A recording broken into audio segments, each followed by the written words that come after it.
A continuación, escucharemos un mensaje de la Palabra de Dios con Stanley Morales. Prepare su corazón. Comenzamos. Quiero compartir con ustedes este tema: sacerdotes al servicio de Dios. Sacerdotes al servicio de Dios.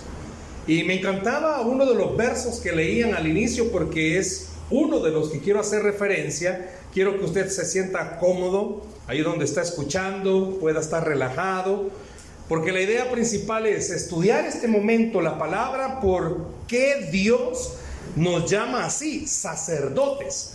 Hay un verso de la Escritura donde quiero llevarle, y es Apocalipsis capítulo 5, Apocalipsis capítulo 5, versículos 9 y versículo 10. Quiero que escuche, por favor. Apocalipsis 5, 9 y 10. Sacerdotes al servicio de Dios. Dice así la Escritura: y cantaban un nuevo cántico diciendo: digno eres de tomar el libro y de abrir sus sellos, porque tú fuiste inmolado y con tu sangre nos has redimido para Dios, de todo linaje y lengua y pueblo y nación. Y nos ha hecho para nuestro Dios reyes y sacerdotes, y reinaremos sobre la tierra. Aquí está hablando, y Apocalipsis es uno de los libros que a mucha gente no le gusta leerlo, pero de verdad que las enseñanzas son preciosas. Aquí está hablando de un futuro. Quiero que escuche bien. Está hablando de un futuro. Este pasaje de Apocalipsis, el Señor está hablando ya cuando sean los tiempos finales, y cuando habla acerca de que este canto, eres digno de tomar el libro, está hablando de Jesús. Al morir por nosotros en la cruz, Él murió por usted y por mí, y al hacer eso, me encanta esta frase, nos redimió para Dios. Nos redimió para Dios. Está hablando que al haber aceptado a Jesús, los que estamos acá, el que está escuchando, al haber aceptado al Señor Jesucristo como Señor y Salvador, a usted le ha redimido. Esa palabra significa no solo le ha perdonado, sino que le ha dado un chance, si quiere verlo así. Que a pesar de quienes somos, nos da un chance sin merecerlo. No sé si alguna vez le ha tocado a usted la oportunidad que sin merecer le den algo. Jesús dice que Él fue inmolado para darnos ese chance de ser redimidos ante Dios, es decir, o para Dios, es decir, perdonados para poder estar con el Señor. Y una de las cosas con las que nos asemeja al ser redimidos es sacerdotes. El hermano leía Primera de Pedro, también quiero que lo lea conmigo. Primera de Pedro capítulo 2, verso 9, dice: mas vosotros sois linaje escogido. ¿Qué dice? Real sacerdocio, nación santa, pueblo adquirido por Dios, para que anunciéis las virtudes de aquel que os llamó de las tinieblas a su luz admirable. Y vea el verso 10. Vosotros que en otro tiempo no erais pueblo, pero que ahora sois pueblo de Dios, que en otro tiempo no habíais alcanzado misericordia, pero ahora habéis alcanzado misericordia. Vaya, vea estos dos pasajes para comprender un poco mejor lo que significa lo de Apocalipsis, ser redimidos. El propósito de Dios es que como cristianos, y aquí incluimos a todos, mujeres y hombres, hemos sido llamados para ser real sacerdocio delante de Él. Pero ¿a qué se está refiriendo con eso?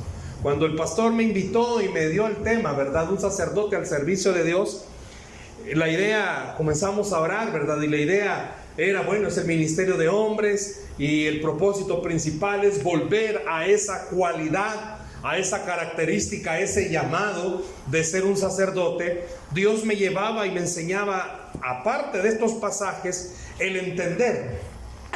Cuando el apóstol Pedro y Juan, el que escribe Apocalipsis, hace referencia a real sacerdocio, es una figura que el pueblo de Israel ya la tenía bien en la mente. Si usted observa, Dios siempre en la palabra usa ideas a las cuales ya estaba asociado su pueblo. E Israel ya sabían lo que era un sacerdote. Si usted se va al Antiguo Testamento, el sacerdocio viene desde los patriarcas Abraham, Isaac y Jacob. Desde ahí viene esta idea del sacerdocio. Y el sacerdocio, para comprenderlo así, es el llamado de Dios a ejercer algo especial, santo, si quiere usar esa frase, pero es el llamado de Dios para que sean los que dirijan espiritualmente un lugar. En el caso de los patriarcas, para que dirigieran espiritualmente a la nación de Israel y por ende a su familia. Es decir, tenían un privilegio, tenían un trabajo especial que realizar. Y si usted va a leer un poquito en el Antiguo Testamento, usted ve que Dios al padre de familia le llama sacerdote, porque la idea principal de Dios era encarar, si usted quiere entenderlo así, encarar a los hombres, siempre ha sido ese propósito de Dios, de la gran responsabilidad que tenían, tienen y tendremos por ser cabezas de hogar. Me imagino aquí hay algunos, porque les veo, bueno, la mayoría todos, ¿verdad? Están jóvenes, están solteros, a todos los veo bien pichones, todos los hombres que están acá, todos, bueno, le hubieran cambiado quizás el tema, más iban a tener, mentira, pero los que van a casarse en algún momento van a tener hijos. Y la idea principal, el mundo enseña que hay que enamorarse, ¿verdad? Que el hombre que está acá, más ustedes, ¿verdad? Nosotros los hombres que estamos acá, perfil maya, ¿verdad? Pelo en pecho, lomo plateado, que agarramos agua cuando no hay, bueno, y tantas cosas. Nos ha enseñado, ¿verdad? De que hay que amar la vida y que cuando usted se enamore, dele con todo. Y si vienen los hijos, ¡qué bendición! Por eso se llama bendición los niños ahora, ¿verdad? Ahora ya no dicen estoy embarazada, dicen amor, y tú dices tengo una bendición. Y la gente ve, ¡ah, qué bonito! Hay que tener bendiciones. Pero si usted se va a la Biblia, usted ve que al hombre Dios le da una responsabilidad, no solamente proveer lo material, el alimento, sino que Dios ve al hombre con una responsabilidad, la vida espiritual de toda su casa. Y entienda que en el tiempo bíblico la casa no solo era el esposo, la esposa y los hijos. En el tiempo bíblico habían en algún momento, por el tipo de viviendas, había cerca más casas. Por eso cuando se habla del sacerdocio era ok, usted es el líder. ¿Se recuerdan que antes en sociales quizás lo veían? El cacique, el famoso cacique, ¿verdad? Que era el encargado de una región, porque siempre se ha visto como tiene que haber un líder. Si usted alguna vez vio películas de antepasados, usted se va a dar cuenta que estaban los famosos chamanes, ¿verdad? Los sacerdotes espiritistas, y que a él le consultaban y que a él lo buscaban, porque siempre ha habido una necesidad de ser guiados. Y la Biblia dice que a nosotros Dios nos ha dado la oportunidad de ser llamados sacerdotes de nuestras familias. Cuando vemos en el caso de los patriarcas la gran responsabilidad y honor que ellos tenían de ejercer esto, era algo tan, pero tan vital, que si el papá fallecía, la Biblia no mandaba que la mujer rápidamente buscara a otro, sino que al hijo mayor le delegaba esa responsabilidad, porque no podía quedar esa familia sin un guía. Escuchen lo que acabo de decir. Pero si vemos los hogares del siglo XXI, nuestras familias, y puedo hablar de nuestras familias en las iglesias, carecen de un sacerdote. No estoy diciendo que carecen de hombre, carecen de un sacerdote. Trabajo con familias, y en muchas de esas familias trabajo con matrimonios, y en muchos de esos matrimonios está el esposo, está el hombre, pero hace falta el sacerdote. Yo pudiera preguntarle a los que están acá, que ya están casados, no me conteste, pero usted, aparte de ser esposo, de ser papá, de ser el amigo de sus hijos, de ser el amigo de su pareja, ¿de verdad usted es el sacerdote el guía espiritual de su casa? Repito, era una gran responsabilidad.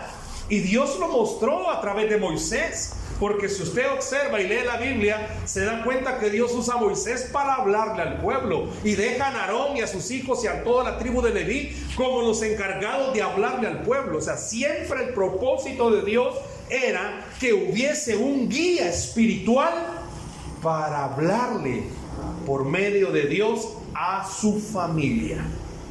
Y esa es una gran responsabilidad. Ahora, cuando nos vamos a detener en el Antiguo Testamento a ver con respecto al sacerdote, repito, en el Nuevo Testamento Dios le llama o nos llama real sacerdocio a todos los que hemos aceptado a Cristo, pero usando la figura del Antiguo Testamento, usando esa figura del sacerdote que estaba en el Antiguo Testamento.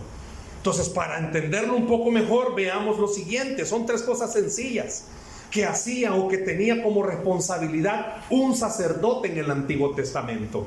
3 cosas sencillas, responsabilidades que usted también las debería de tener. Los que están solteros, cuando se casen, no solo es traer hijos, no solo es tener una bonita familia. La mayor parte de hogares, nuestros hogares, cuando usted escucha hablar, hablan de querer tener una buena economía, de querer tener un buen trabajo, si es posible tener un vehículo o 2 vehículos para poder movilizarse, poner a nuestros hijos en los mejores lugares para que estudien. Pero es poca y hay una carencia de una plática concienzuda de tener una buena guía espiritual. No, al pastor le damos la guía espiritual, a la iglesia le damos la guía espiritual de nuestros hijos, por eso los traemos, porque queremos que la iglesia les enseñe, por eso los matriculamos en colegios cristianos, para que ahí por lo menos les cale, va, monos burros que no sabemos por qué no entienden, va. Pero olvidamos que la guía espiritual es suya y es mía. A usted y a mí Dios nos dio la responsabilidad. Y aquí viene un combo. ¿Por qué un combo? Porque cuando entendemos que si ejercemos el sacerdocio tal como Dios lo ha estipulado, de ser guías espirituales, sabe que automáticamente estamos trayendo bendición tras bendición a nuestras familias.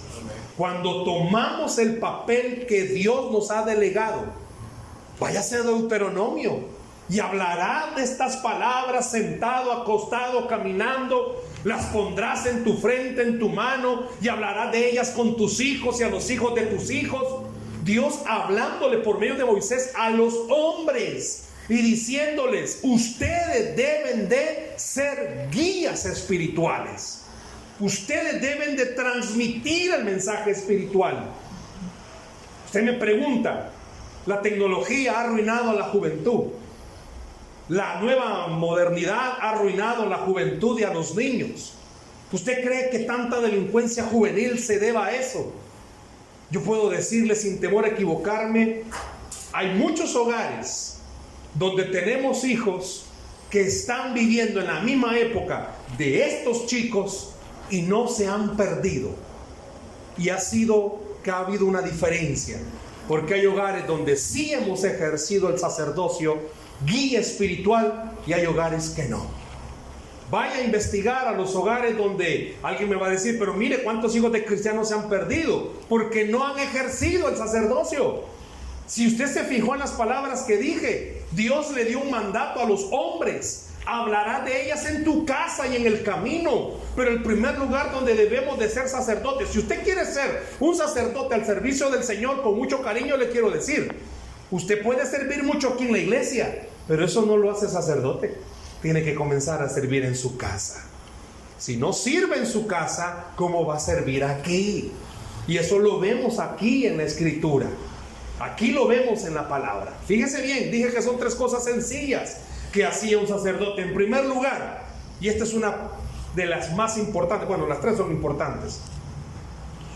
El sacerdote tenía que llevar a cabo las tareas relacionadas, esta palabra ya la voy a explicar, con la observancia de la ley. Así dice en el Antiguo Testamento, así enseña, que el sacerdote tenía que llevar a cabo todas las tareas relacionadas con la observancia de la ley. ¿Qué significa eso, hermano? Tradúzcamelo. Pues Dios le dijo a Moisés: dile a los hombres, dile a las cabezas de hogar, que ellos tienen que velar que se cumpla exactamente y diligentemente lo que establece la ley. ¿Escuchó? Las cabezas de hogar tenían que velar para que se cumpliera todo lo relacionado. Y una de las cosas que hablaba o que habla la ley es que debemos de enseñarle a nuestros hijos que no hay otro Dios fuera de nuestro Dios, que no existe otro Dios y que no existe, para darme a comprender mi manera de buscar a Dios, está la manera de Dios para buscarlo a Él. Una de las cosas que nuestros hogares deben de recuperar es el hecho de poder enseñarle a nuestros hijos: si Dios no es el centro de nuestro hogar, de nuestra vida, de nuestro trabajo, de nuestros estudios, de lo que usted quiera, si Dios no es el centro, estamos perdidos. Eso es una de las cosas que tenían que velar. Enseñarle al pueblo: ¿quiere tomar una decisión? Tome en cuenta a Dios, consúltele a Dios. ¿Quiere emprender un nuevo hogar? Consúltele a Dios. ¿Quiere aprender algo? Consúltele a Dios. Una de las cosas era que el sacerdote tenía que velar que todas las actividades relacionadas con la ley se cumplieran. Hoy no tengo ganas de ir a la iglesia. Tiene que ir a la iglesia. Eso es algo que usted, como cabeza de hogar, debe de cumplir. Todas las noches, yo esperaría, y no me vaya a decir amén para no hacer sentir mal al que está a la par suya, pero yo esperaría que usted como cabeza no se acueste sin haber orado con sus hijos, sin haber buscado el rostro del Señor con sus hijos. Y yo esperaría que usted como cabeza no se permitiera, no se diera el lujo de dormirse si no ha ministrado a su pareja, si no ha orado con su pareja. Y yo esperaría que usted, al levantarse, usted pudiera orar por su pareja. Y yo esperaría que en el día usted orara por su pareja. ¿Saben que esas eran las cosas que el sacerdote tenía que hacer? Enseñarle a la casa. Hermano, cuando usted y yo hagamos eso, cuando vengamos a este lugar a adorar, toda nuestra familia va a venir encendida a orar y adorar al Señor. ¿Por qué? Porque han aprendido en casa que es lo mejor para la vida. Hay una dualidad en nuestros hogares. Nuestros hijos oyen a los papás comportarse de una manera y los ven comportarse de otra en la iglesia. Entonces dicen: hey, en la iglesia es una cosa y en la casa es otra. El cabeza de hogar era responsable. Todos pasamos por problemas, pero el cabeza de hogar tiene que enseñar dónde se solucionan los problemas. Los jóvenes, ¿dónde los solucionan? En el Facebook, en las redes sociales.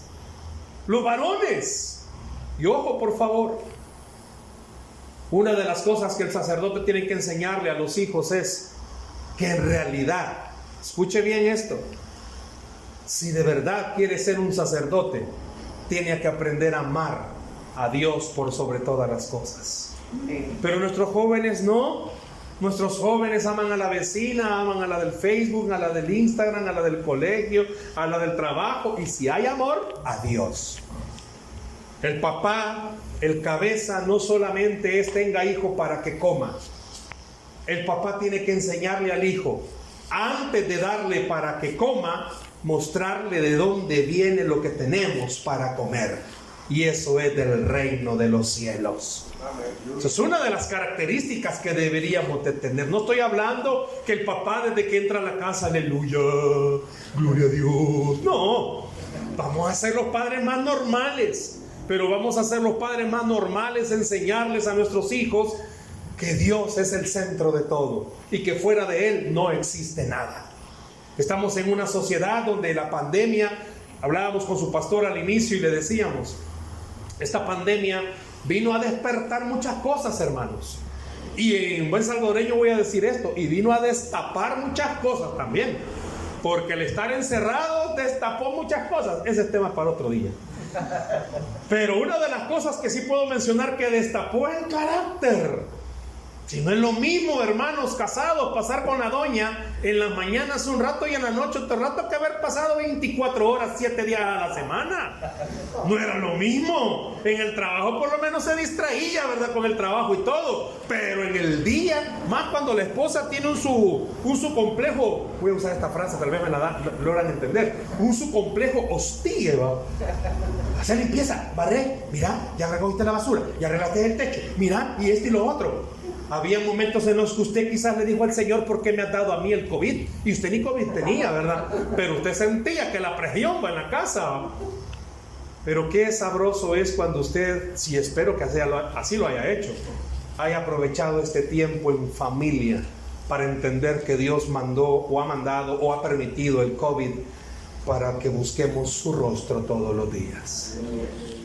No han hallado la cura, porque la cura se llama Jesús.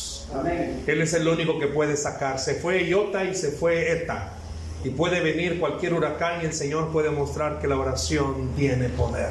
Amén. Esa es una de las cosas que como sacerdotes al servicio de Dios tenemos que enseñar. Hay muchos hijos, trabajo con jóvenes también, hijos de pastores o hijos de líderes, de diáconos, de servidores de las iglesias, que a sus padres los ven en la iglesia encendidos, pero en la casa los ven apagados. En la iglesia son unos encendidos, pero en casa no lo son. Hay una dualidad y los hijos tienen que aprender algo. Ante cualquier situación, Jesucristo siempre es la solución. Eso era importante en el sacerdocio. Los sacerdotes tenían que velar. Él tenía que velar por sus hijos y por los nietos y los que viniesen. Él tiene que velar por sus hijos y por los que vengan. Y hay que velar espiritualmente. El mundo, la tecnología les está enseñando muchas cosas. Ahora no es raro ver a alguien y usted no sabe si es hombre o es mujer. Y si usted dice algo, le llaman homofóbico. Pero la Biblia no le llama así. La Biblia no llama de esa manera. Y nuestros hijos están aprendiendo que es normal, que es algo normal. Mi hija pequeña tiene ya casi 10 años. Y estábamos viendo una película navideña, bonita, graciosa, sin ninguna mala escena, hasta que casi al final, una de las protagonistas cada año para Navidad llevaba un novio diferente a la familia, les presentaba un año diferente uno, pero en la última Navidad ya no llevó un novio, llevó una novia. Y mi hija de 10 años, ay, ya se arruinó la película, me dijo. Salió lesbiana, me dijo. Bendito Dios que la niña ha aprendido a diferenciar eso. Pero hay otras niñas de su edad que lo ven normal. Y el mensaje que como sacerdote yo tengo que darle a mi hija es: Dios hizo a Adán y a Eva, jamás a Adán y a Esteban. Tengo que marcarle bien la ley que Dios ha dejado. Dios ama a todos los humanos, pero quiere cambiarlos y transformarlos. ¿Qué está haciendo usted en su casa? ¿Qué les está enseñando? Que es bueno decir malas palabras, pero en la iglesia no. Que es bueno hacer ciertas cosas. Dice que la primera función era velar que se cumpliera todo lo que la ley pedía. Amarás al Señor tu Dios con toda tu alma, con todo tu corazón y con toda tu mente. Nuestros hijos, nuestra familia, nuestras parejas tienen que vernos a nosotros amar al Señor con todo nuestro corazón, con toda nuestra alma y con toda nuestra mente. Tienen que verlo en usted y en mí. Nos tienen que ver antes de comer, orar. No vigilia, ¿va? No es que Padre, te pido por todos los alimentos y media hora, ¿va? No, si es darle gracias al Padre, gracias por lo que has dado. Tengo una amiga que cuando ora es: bendiste tu alimento, sí Señor, Jesús, amén. Y ya estuvo, esa es la gran oración que hace. Pero que sus hijos puedan ver. Día de pago, ya viene el aguilucho, el aguinaldo. Ya vino una fecha bonita, 24 y 25, que nuestros hijos sepan, sí, nos matamos trabajando, pero es Dios el que pone el alimento en la mesa. Es el Señor el que pone el alimento para que estudien también. Póngase a pensar, ¿usted está siendo ese sacerdote? Qué lindo es que usted se prepare aquí en la iglesia, porque hay más hombres que hay que llamar. Pero no hay mejor evangelismo, ¿sabe cuál? Que el testimonio. Que la gente pueda ver que usted de verdad ama al Señor con todo su corazón. Otra función, la segunda. El sacerdote tenía que preservar el bienestar espiritual del pueblo, cuidarlo. Y cuando habla acerca de cuidarlo es protegerlo de amenazas.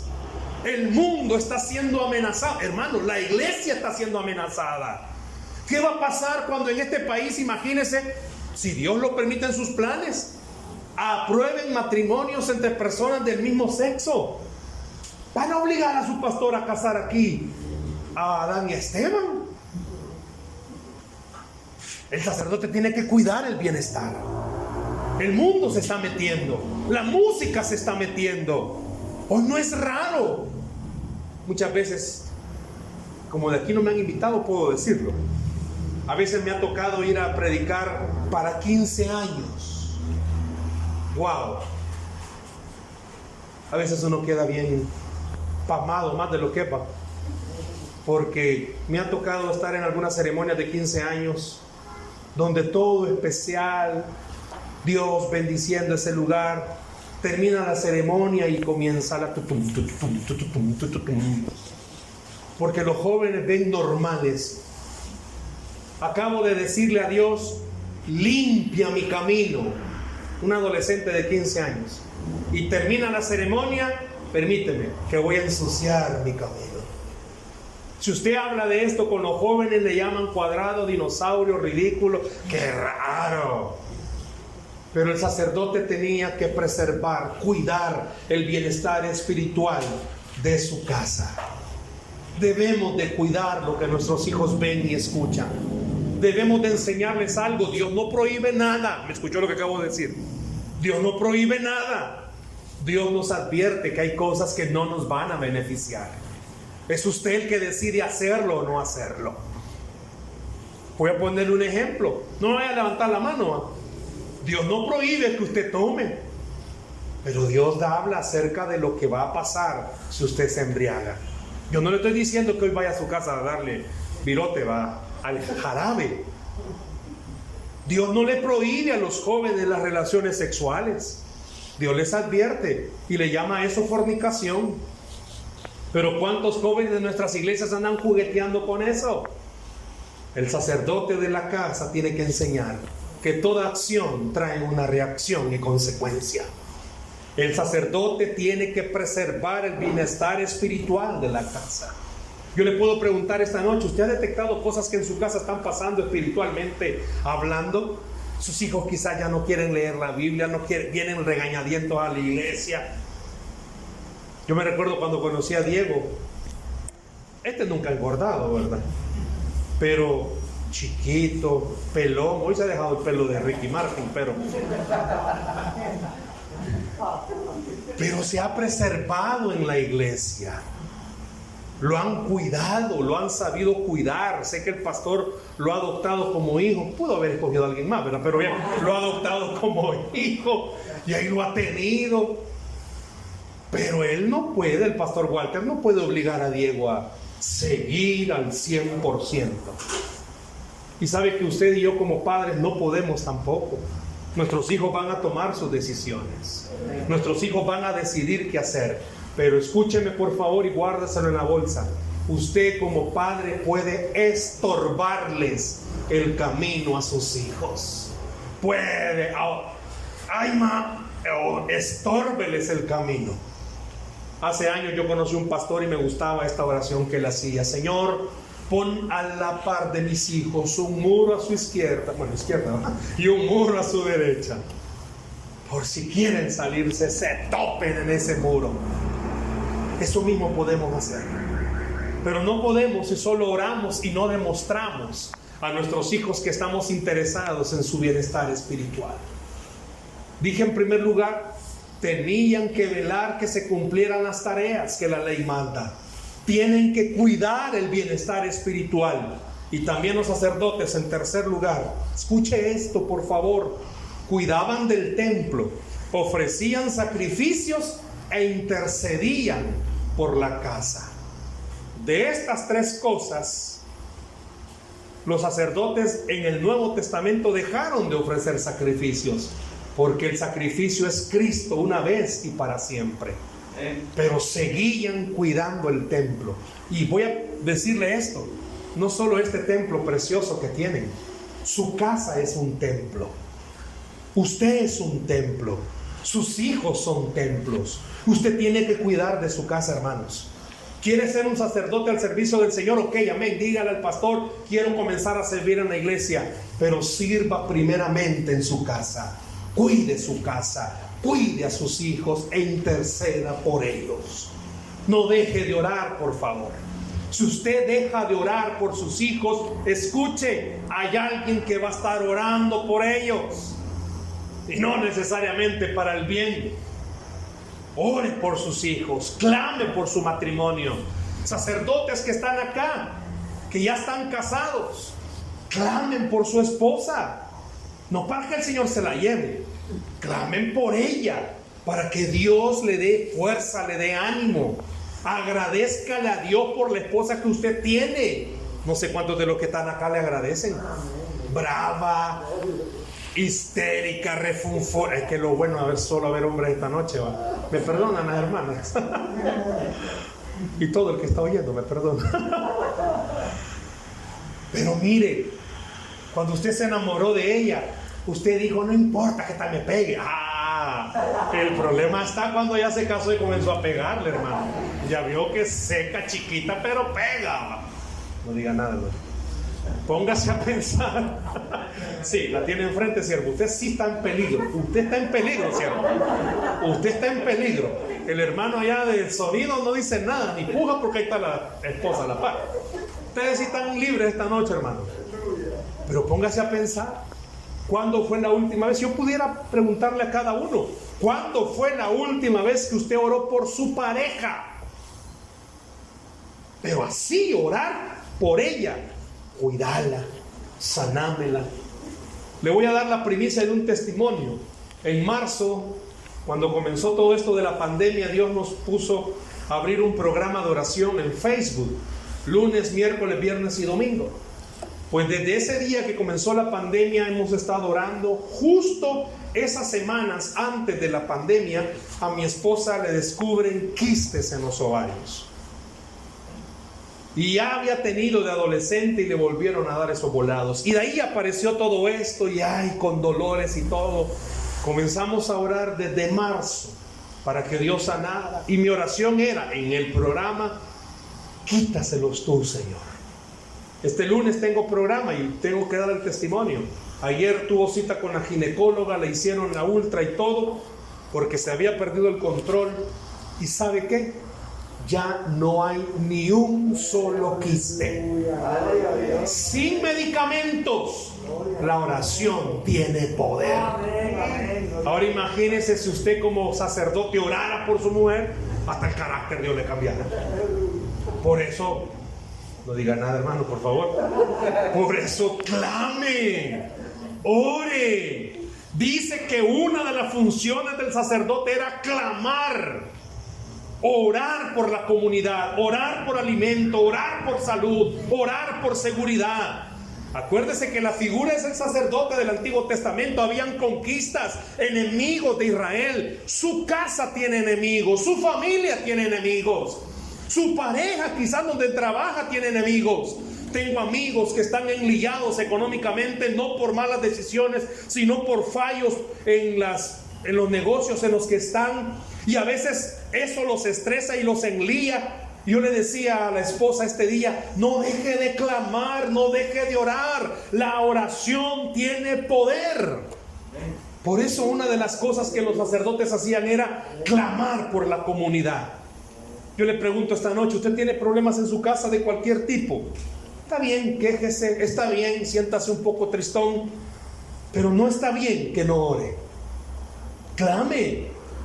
Sus hijos están queriéndose desviar del Señor, ore.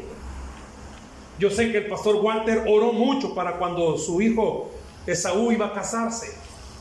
Y sé que está orando por Andrea y sé que está orando por Pamela.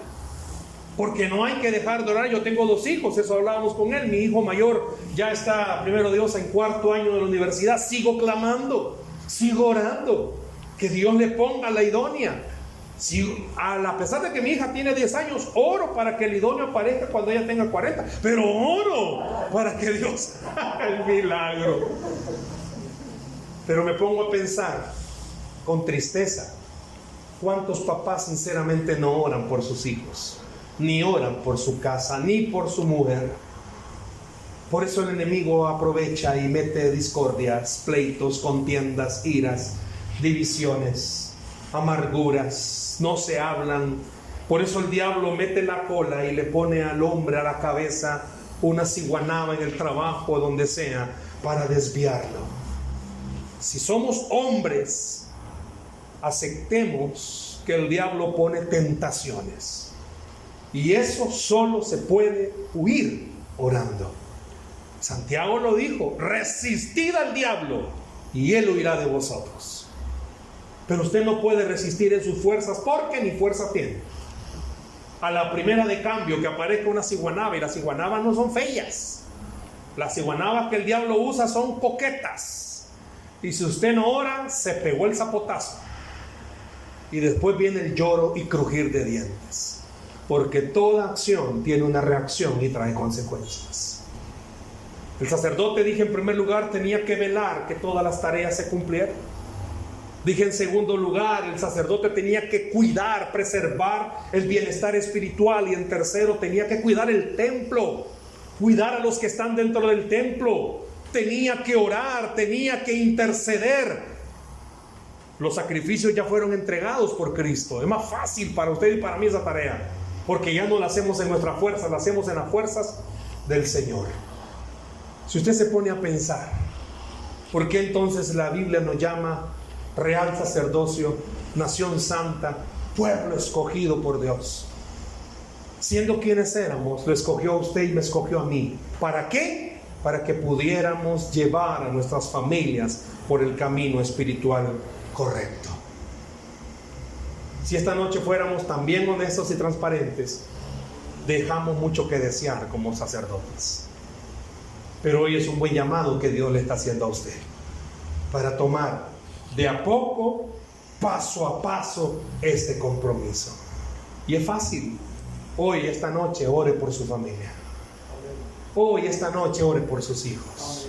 Hoy, esta noche, ore por su pareja, los que tienen. Y los que no tienen, oren para que Dios le ponga una cristiana.